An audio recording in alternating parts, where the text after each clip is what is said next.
নিউটাউনে নিজের বাড়িতেই অস্বাভাবিক মৃত্যু হয়েছে দিলীপ ঘোষের সৎ ছেলে সৃজয় দাশগুপ্তের।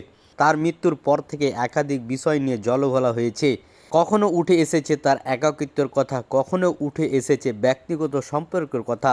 তার মৃত্যুর দিন গোলাপি জামা পরিহিতা এক তরুণীকে নিয়ে শুরু হয়েছে জল্পনা। একটি সোশ্যাল মিডিয়া পোস্ট ঘিরে জল্পনা ছড়িয়েছে।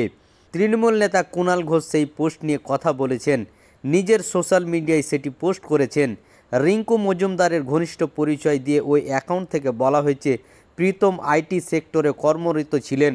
এক তরুণীর সঙ্গে সম্পর্ক ছিল বহুদিন ধরে। আর্থিক সুবিধার জন্য সৃজয়কে ব্যবহার করতেন বলে অভিযোগ। ছেলেকে বিয়ের কথাও বলেছিলেন রিঙ্কু, কিন্তু ওই তরুণী বিয়ে করার ব্যাপারে এই মুহূর্তে রাজি ছিলেন না। অনেক দিন ধরে নির্যাতিতা হয়েছেন সৃজয় দাশগুপ্ত।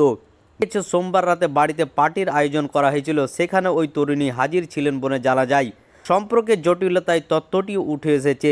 মঙ্গলবার সৃজয়ের মৃতদেহের সঙ্গে সব সময় ছিলেন ওই মহিলা।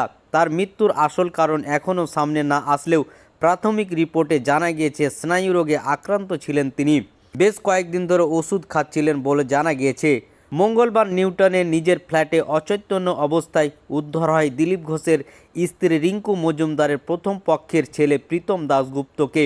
দ্রুত তাকে বিধাননগরের একটি স্থানীয় হাসপাতালে নিয়ে গেলে চিকিৎসকরা মৃত বলে ঘোষণা করেন। এরপর আরজিকর মেডিকেল কলেজে ময়না তদন্ত হয়। এই রিপোর্ট হাতে আসলে মৃত্যুর আসল কারণ জানা যাবে।